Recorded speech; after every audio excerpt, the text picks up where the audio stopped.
Dev Diary for Argentina. I think of the three nations, Argentina and Chile interest me more because I know less about these nations, so therefore I want to know more. In brief, let's lead by saying the historical outlook of Argentina in the 1930s and 1940s. This was referred to as the infamous decade before the Great Depression, and the country was having a staggering, massive economic boom. Then, the Great Depression hit. And as you probably noticed with Hoi 4, all the nations behaved very similarly during the Great Depression. And I think Great Depression is a really good balancing tool to weaken some of them stronger powers. Just confusingly, some of the weaker powers, such as you saw with Brazil, tend to get hit really hard by it as well. It does seem like Paradox has used it as a bit of a balancing tool to weaken, let's say, big powers like United States, but then also weaken some maybe medium-sized nations like the Netherlands, for instance. Let's see how it affects Argentina. Great Depression led to military instability and led to the very first military coup of Argentina in the 1930s, which led to bad elections, bad government, corruption, and also more coups. Nice. And as mentioned before, they engaged in an arms race with Brazil and Chile. Without further ado, this is the focus tree for Argentina. And you can see at the very top, you got three ideological decisions. It looks like communism because it's all red. This looks like maybe democracy because it's got the Lady Liberties. I don't even know what it's called. And also on the right side, I'm presuming this is going to be fascist and monarchist.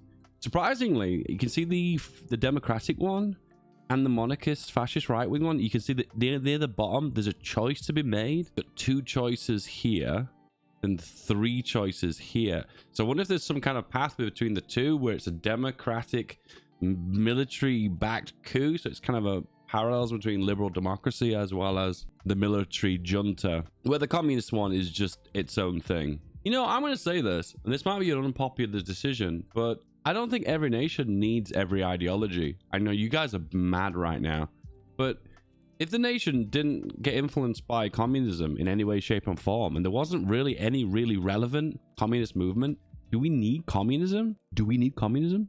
Tell me in the chat, boys. Do we need it? Because I do question sometimes wasting developer time working on a full-blown communist path when it feels a little bit half-baked, when there's no real historical context to use with it. Do you get me?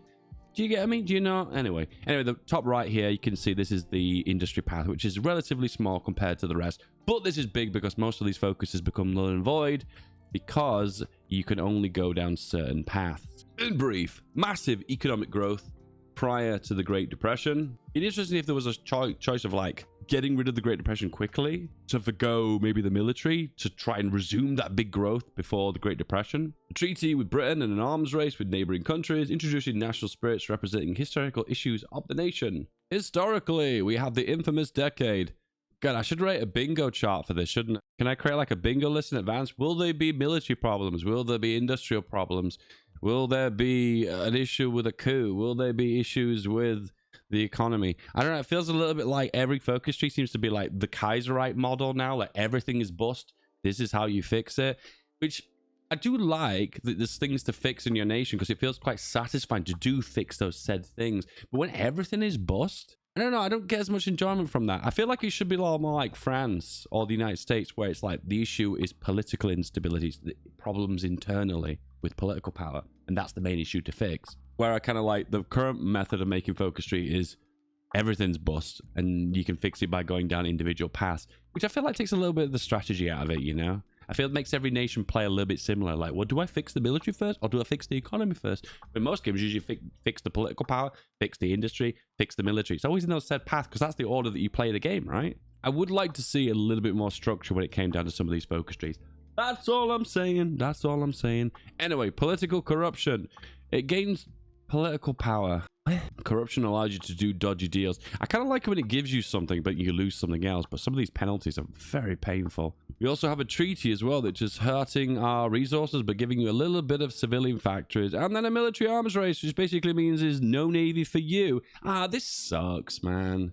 I'm not a big fan of this because it's basically saying how the player should play the game. And I don't like that. I feel like it railroads it a little bit too much. The beauty of map games is the sandboxy. You have the choice to play how you want to play. But when you're given something like this, you basically say, no navy for you. And I'm like, come on. And we have this guy now. So we gain political power and gain construction. but we're already losing construction. So this political effect is losing construction speed, and this leader is giving construction speed, which gives a net gain of 5% construction speed.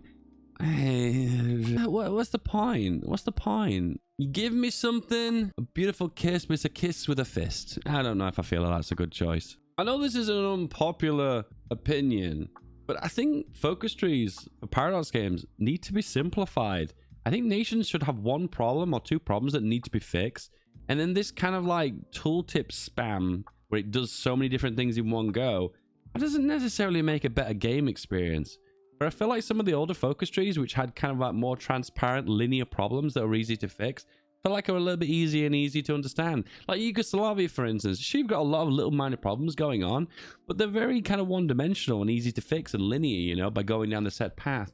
But I feel like these ones are just a little bit more overly complex. Maybe I'm old, guys. Maybe I see a big tooltip and I'm like, ooh, wouldn't it be better in the good old days when there was less text to read? I don't know. Press 1 in the chat if you agree. There is the historical branch. So you have this gentleman, and he will be going down the path of manifesto. Okay. And going for British economics. And what do you know? You know, I don't really get a good flavor for these unless I can hover over them. Because I like to do that reaction when you hover over them. You're like, ooh, ooh, I like that. It's fun for me. But we're just looking at these. I'm kind of like, well, the icons look kind of cool. Yes. I do like this one here. Towards a greater Argentina. What does that even look like? Does that eat all of Chile and Uruguay and the Falklands? Maybe. I suppose another issue I've got as well. This is another little bit of meta of focus trees. This information might be good for modders or for Paradox in the future.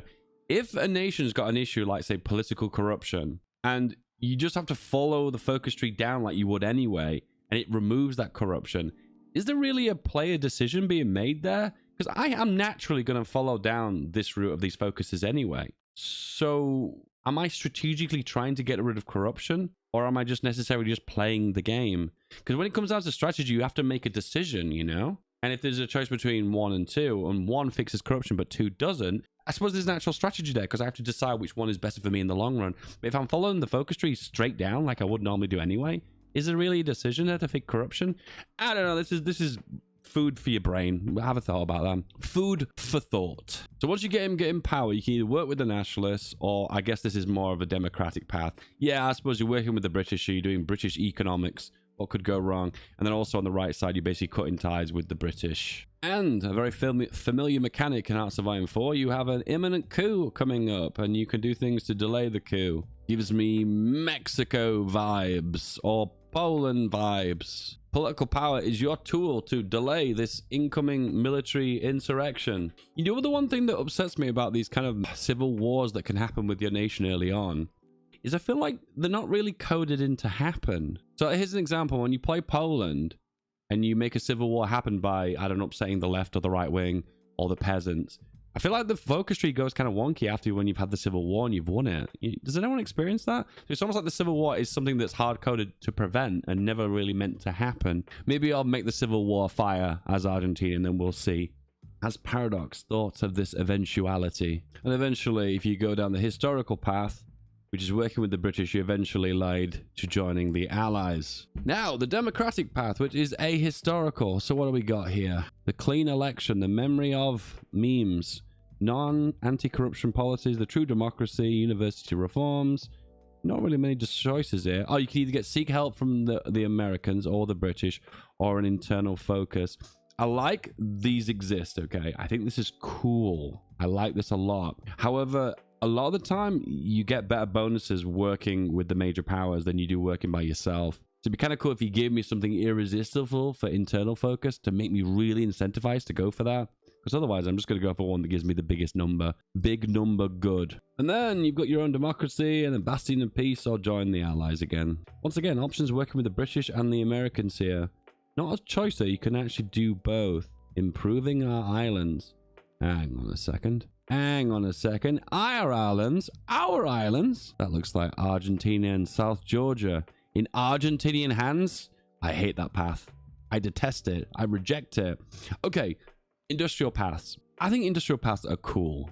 All right. I think anything that gives you a boost to your economy early game is definitely for the win. I think it's always a matter of get rid of the political power penalties, get some industrial bonuses, work on the military. I mean, that's always the said path for every Hoi 4 game. So it'd be kind of cool if there was an incentive to not do that said order. Maybe fixing the military early on also gave industrial benefits. Maybe fixing the military would also give economic benefits by forcing a military coup and having authoritarian control. It'd be kind of know how they work in synergy, because the industrial path doesn't have to just be industry. It can be military stuff. It can be political stuff. They can all interchange. They can intertwine. And that is the information for the modders. I like this one. The Economic Reactivation Act, an immigration wave, and develop civilian industry. The Argentinian Metropole. These ones look kind of interesting. I like the names of them. They're just different. I like the fact he's separate as well.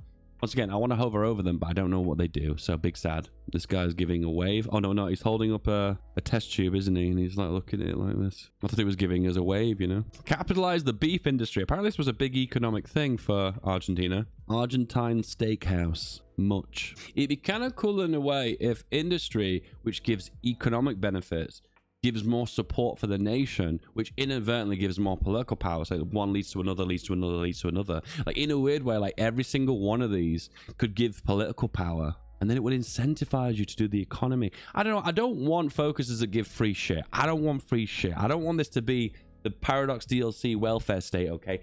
I just want focus trees that just work differently. And I think that's what I loved about the Mexican focus tree. I felt like it was a focus tree that was like none of the others, and it just really cool to fun to play just because it was so unbelievably different. I've just realized that's the Welsh flag. That's the Welsh flag. Welsh people in Argentina. You guys in the comments are going to tell me about that small Welsh speaking population in Argentina. Dude, I'm British. I already know, okay? I already know. So, fascism path is the hypothetical scenario. Oh, I realized we're actually seeing all three ideological paths, where before they normally hold that back and don't show us all of it. So we're getting all the focuses here, all the focuses for Argentina in this dev diary. So it works of a nationalist path, a historical one, supporting the Axis, potential benefits of the conflicting neighboring nations, and discusses the choice between a hyper-militaristic path or focus on nationalistic spirit. It'd be kind of cool if a nationalist path, an ultra-nationalist path, made the nation play tall instead of trying to attack wide. You know, like playing tall in Hoi 4 is usually not incentivized. There's only a few nations that can do it well.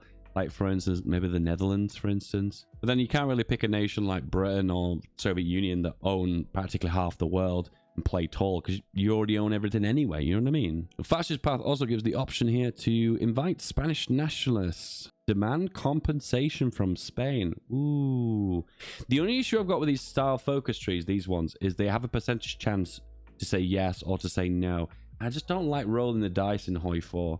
I wish there was something you could give, such as relations or political power or factories or something, that would be guaranteed to make it say yes. The fact that you have to work with an RNG system in Hoi 4 is just painful for me. There we go. This is a classic path. I think it's very similar to the way America works. We can basically got a civil war. Do you want a little bit of Nazism style encouragement from Germany, or would you like a little bit of corporatist fascism from the Italians? And or you got a choice between the two, which is kind of cool in a way, I suppose. You're inviting which ideology to go with, unless you've got historical turned off and they both change ideologies, and then you guess you're not going fascism, I guess. The spirit of the conquistadors. Wow. 20% attack bonus. Ouch. Wow, a wee wah. That's massive. Anyway, and when you've gone fascist, now you've got options to do all the naughty stuff. So basically say America bad, the war machine, steal the islands from Britain, never, or basically form South American unity, which basically just looks like you unify all of South America. Oh man, why do they put all the fun stuff on fascism? No wonder everyone goes fascist. If this were on the democratic path, people would actually do it. But we're reaching, aren't we? Anyway, but before you know it, let's go to the Argentine island sovereignty. An early Falklands War. This can't just be a war goal, because that's just not fun. Because that's the worst thing about Hoi. When you declare war on a nation that's really far away from you, there's not really much interaction other than these kind of brief naval invasions that AI can do. But I don't know. This is how it should work. All right, this is how it should work. So this, when you finish this focus, immediately puts you to war with Britain. Britain and Argentine are at war with each other, okay? Boom, war. Now, if the Argentinians control the Falcons for 6 months continuously, it white peace and you get the Falcons and you gain like plus 20 stability as well. That is a cool focus tree. That would be so cool. The lame part of this focus tree, if this just gave you a war goal, that's lame. We don't want to see that. So it needs to have cool mechanics baked into it of doing something different and interesting and new. But obviously, if the 6 months doesn't go all the way after 6 months, then, or someone joins a faction, of course, the deal breaks and then obviously just goes into total war. There needs to be more kind of scenarios in Hoi 4 where something can happen in the short run. I always had a gripe. I remember talking to one of the Paradox guys a long time ago about the way Ethiopian-Italian war works. Like, for instance, if you beat Italy really quickly and powerfully, there's no reward for it other than focus trees. And I felt like the idea of a third world nation like Ethiopia defeating the Italians, a first world major powers army, should be so monumentally huge for the nation of Ethiopia. It should bring the nation together and gain like plus 50 stability and whatnot. But you get a white peace for Italy, for Ethiopia, and you're like, well, I'm not gaining anything other than, I guess, the focus tree. You can go a little bit deeper down, you know what I mean? I felt like it just be, I don't know, man. Sometimes you just want that dopamine drip, you know what I mean? Give you something, a reward, something fun and everything. And I just kind of felt like, well, the reward isn't not as exciting and interesting as I would like. Anyway, that's my little take on that anyway. Communism, I'll summarize this one, presents the communist path starting with gathering a revolutionary support. Classic. Choices between aligning with the Soviet Union or an independent socialist power. Very original. Discusses economic upgrades, state atheism, and liberation theocracy.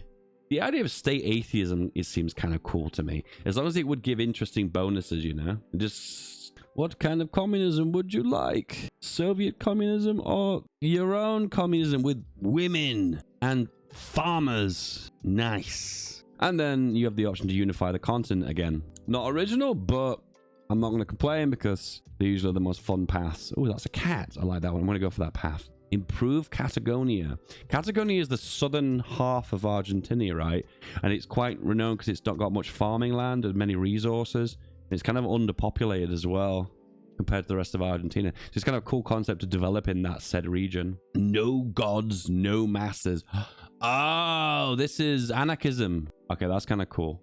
Give me something interesting though. Give me something fun. I want something fun. Don't just give me +5 stability in one civilian factory, okay? Give me something fun. And the military branch is the same. Now, I understand a few people weren't happy about this, but this is a good decision. The military focus trees in Hoi 4 are all very, very similar anyway, and the idea of we waste development time by making so many different military branches that really aren't going to be that much different for Chile, Argentina, and Brazil is pointless. So they're sharing the same focus tree, basically. And I'm all for this. I presume they've renamed a few of these. Yeah, they have Argentina. And apparently there are a few focuses in there. A few, not all of them, that are different, that are specifically designed for Argentina. The tree is shared, but there are a number of focuses available that are favored to each country. Flavored. And while they may be large, it will allow you to create truly bespoke military without any truly major balancing issues. It's not intended that you take every focus. Yeah, that's important that everyone says complete the focus tree. A lot of the time focus trees aren't meant to be completed. If you complete them in 1950, that's kind of what the devs intended. You know, it's meant to be that you don't get them all. You're meant to make strategic choices because it's a strategy game to get the focus that you need at that said moment. Apparently, there's going to be some Easter eggs. I mean, do you want me to take a shot in the dark? It's going to be if the Germans do the Civil War and then the Nazis lose, there's basically going to be Germans that come to Argentina, isn't there? And there's a potential chance of Senor Hilta, the many versions of him, could potentially be a leader of Argentina. I mean, is that a reach? Is that a reach? No, I think that's pretty realistic. What should be a massive twist? Would it be like Stalin ruling Argentina instead? That'd be kind of a fun one, wouldn't it? Chile will be next week's focus tree. Well, what do you think, guys? Is this going to be a World Cup win? Or is this 7-1 to Argentina? What do you think, guys? If you like this kind of content, don't forget to like and subscribe. And if you want more of this content, there's one of the videos right here. This one here. Give it a click. This one. Bye.